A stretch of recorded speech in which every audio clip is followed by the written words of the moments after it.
Got out, got in. Hey y'all, it's Desiree. I'm Daryl. And we're from Got Out, Got In. And today we're going to be talking to you about common misconceptions that our family just does not understand from back home living in Mexico. The first thing is we don't live at the beach. Before we moved to Mexico, our only experiences in Mexico were at the beach, right? So we had been to Cancun a couple times. Desiree had been to Cabo with her friends. So our experience, or our understanding of Mexico, was a lot like most of our friends. People come to Mexico to go to the beach.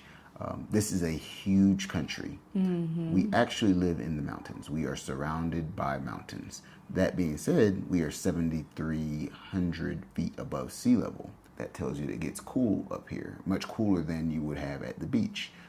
So yeah, all of our friends, family, they think that we live in Cancun or Tulum or Puerto Vallarta or any of these other places that are very touristy. Just hot year round too. Yeah, and though we are closer to the equator, due to our elevation, it does get fairly cool. Like this morning, I had on a leather jacket that's quilted and a toboggan.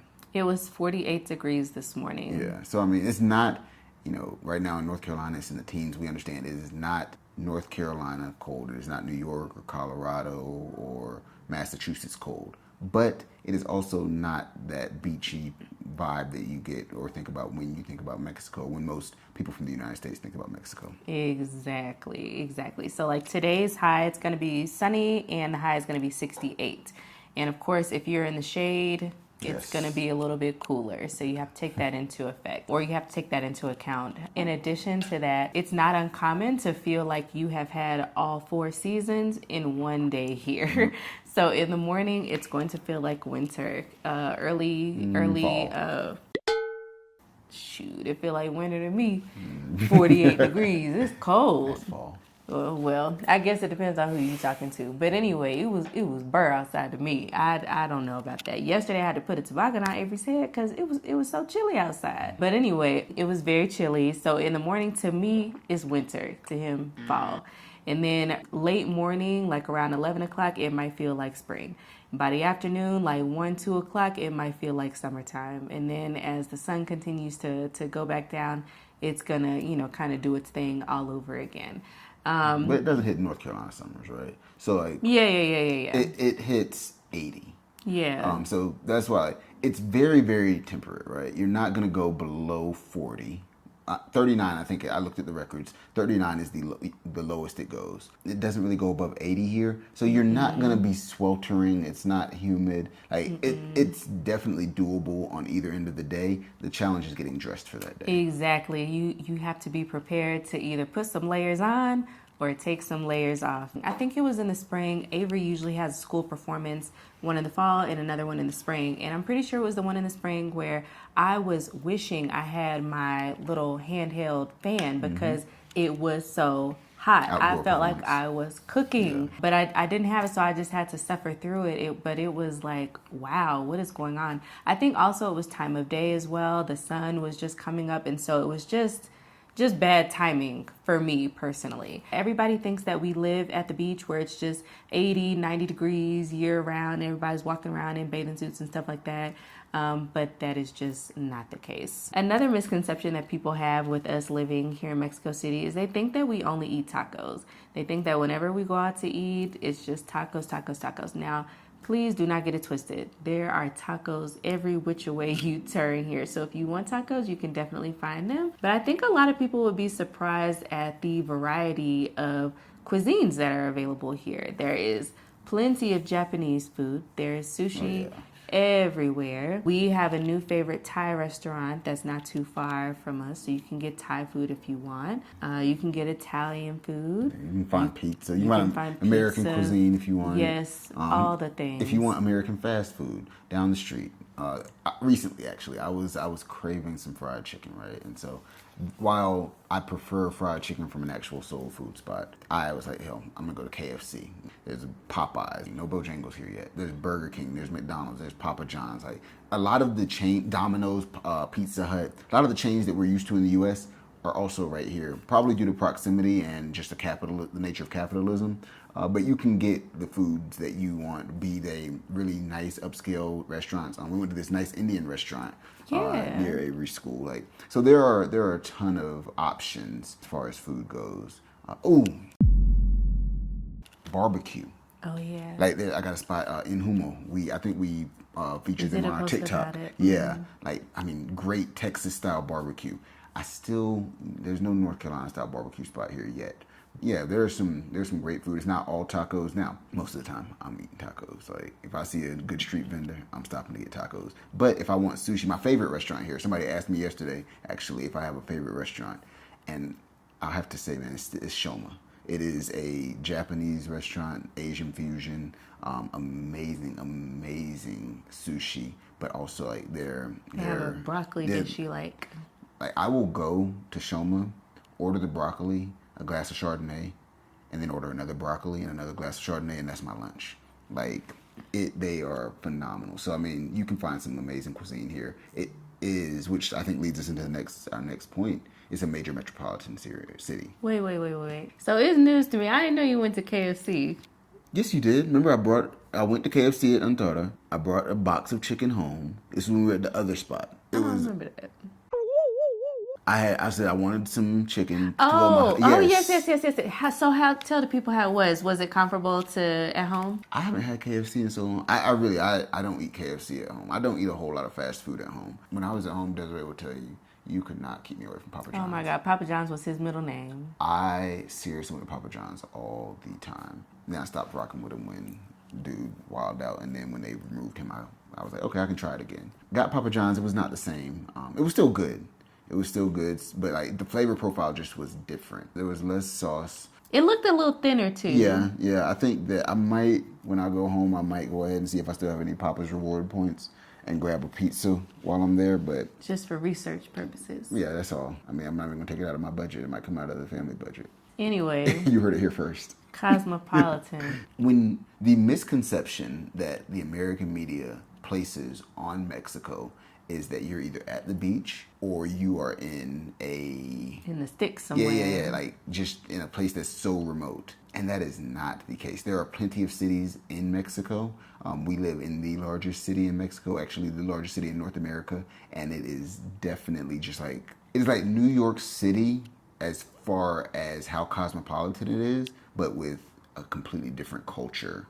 In terms of just how familial it is. It is huge. There's always something to do. If you don't want to be bored here, you won't be. If you do want to be bored here, you probably still won't be. There's noise, there's music, there are people outside selling things. It really is a beautiful city, but also it's one of the most modern cities I have experienced. Modern from an American standpoint, in terms of the ability to shop and get everything that you need. I can walk 6 minutes and be at Costco. I can walk 5 minutes and be at a nice I would compare it to Whole Foods grocery store. I can walk 4 minutes in the other direction and be at a comparable to Walmart there are a ton of businesses that you can find and get everything you need. We're not having to order from Amazon all the time. We still do have to order some stuff offline, but we're able to get most of the things we need by walking down the street, just like you would in any other major city in North America. There are tons of museums. There are tons of parks and outdoor spaces. The museums is just on another level for me. But if you're into like performing arts, there's a performing arts place that's not far from where we are. There's another one that I can think of in Centro. But yeah, I'm sure there are more. That's the thing. I'm sure there are more. Our knowledge around like what's here and there is limited in comparison to, I'm sure, what's actually available. Another great indicator of how cosmopolitan it is, the Apple Store. We can walk to the Apple Store within 5-6 minutes. I think that when you have an Apple Store in your community, it says, okay, there are people here who are spending money on these things and we need to be able to service them quickly. So, the narrative that Mexico is, so far behind and so underdeveloped is not what we experience. And I'll say this as well. in the U.S., you have plenty of developed cities, you have underdeveloped communities. So I think that wherever you go, there is going to be that spectrum. And to place that entire underdeveloped narrative on an entire country is a huge disservice to the American people, who should be wanting to see more of the world and not thinking that their bubble is all that there is. The other part, a lot of people think that Mexico City is super, or Mexico in general is super, super, super dangerous. And we are not saying that dangers do not exist here. Please believe we are well aware that stuff can go down anywhere that you are. But where we are, in our experience, we have felt very safe and comfortable. We are mindful, absolutely, because we know that things can pop out, and we are not blind to that. We're not here in Mexico City thinking that, we're in this super duper safe bubble. We realize that crime exists everywhere. But I think a lot of people just assume that that the city is just running rampant with murders and crimes and whatever. In violence, yeah, and which has not been our experience. Now, we did see a little incident a few weeks ago, and it was the only time that we have experienced that made us pause a little bit, ooh. And it was two guys who they looked like they were about to fight, right? Right. It looked like it could have gotten out of hand. One guy did pull out a knife, though. Right. It was a big knife. It was a big one. So luckily we were at a good distance so that if something did happen, we were far enough away to, circumvent the situation. But yeah, it looked like two DD drivers, or they be on motorcycles, so not really drivers. But anyway, two delivery people, and it just seemed like it could have been a situation, but everything was fine. But that was the first time in the year and change that we have lived here that we've seen anything of the sort. So yeah, and I'll say this: while I don't want any danger around me at any point in time, I'd much rather see somebody who has a knife in hand than a firearm in hand. And you see a lot more, the unfair narrative that Mexico is so dangerous. Well, they at least have policies and laws in place that reduce the ability for people to just walk around with firearms openly and create more dangerous situations, right? Because a knife, you might get at this one person you're getting at, right? But a firearm, a bullet has no name. And so here there are laws and policies in place that say, if you get caught with a firearm and you are not a licensed security person or a police officer, you get 15 years. Like that, I feel very safe with those policies. Now, a criminal is going to commit crime. I understand that. But guess what? If I'm going to get 15 years just for holding this thing, not even for using it, there's, more of a likelihood that I'm not going to be outside with it. Versus in the U.S., you have a lot more access to them, which creates more danger for everyone. So I feel much more safe in that way. In addition, I think it's important to note that it seems like, from what we've seen, it seems like a lot of the crime is very targeted. Yes. So if somebody is going to enter someplace with a firearm, they're looking for one person. Somebody messed up. Or somebody that they know. Something happened. It's not just, they just going to open fire on everybody in the store. Yeah. So obviously casualties, I'm sure, have happened. Not saying that it doesn't happen here. But generally, it seems like the crime is targeted. They're looking for a certain somebody. When they find that certain somebody is going down. Versus, a random occurrence that happens quite frequently in the U.S. Too frequently. In different settings, in spaces that are supposed to be safe. That's what I will say, in addition to that. And I talk to people about this all the time when a lot of, Mexican nationals ask why we moved here. And I will tell them, while everywhere, there are problems everywhere, and streets can be dangerous anywhere, schools are supposed to be safe. I think we should all be able to agree schools are supposed to be safe. Guess what? School shootings are not a thing here. So feeling safe is not just about us feeling safe, but being able to put our child into a setting where we don't have to worry about somebody coming in at any time and deciding to open fire. You have to worry about that in the U.S.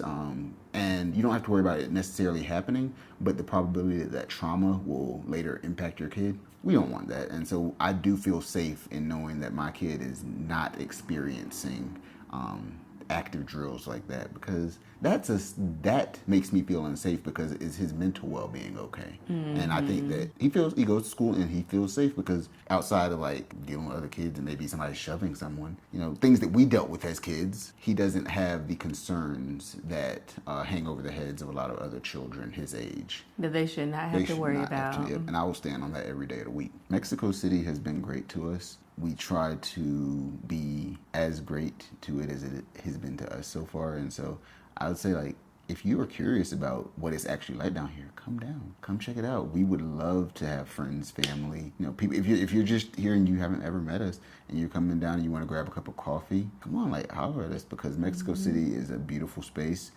It is a space that we appreciate, we respect, we try to take care of, and we want to be community members in, and we wouldn't want to be that if all of these misconceptions. He just invited y'all to come, and we just had my dad visit back in... For Dia de Muertos. Yeah, so late October, early November. I don't know what this man had envisioned when he thought of Mexico City, but he was floored. And I took him to all the places. Well, not all the places, because there's just so many places. I'm still discovering places. We're still discovering places. Yes, it's ridiculous. It's ridiculous. But I took him to all the places that I knew of that we had time for. He was here for a week. And I lied to you not. That man, I can't tell you how many times he said, "They're not going to believe this shit." Just looking around. I think the first time he said it when we went to the Chapultepec Castle, and he was just blown away with how beautiful it was, and the landscaping, like the everything. If you haven't been to that castle, you got to go. It's amazing. But I took him to a lot of other spaces, and he was just like, wow.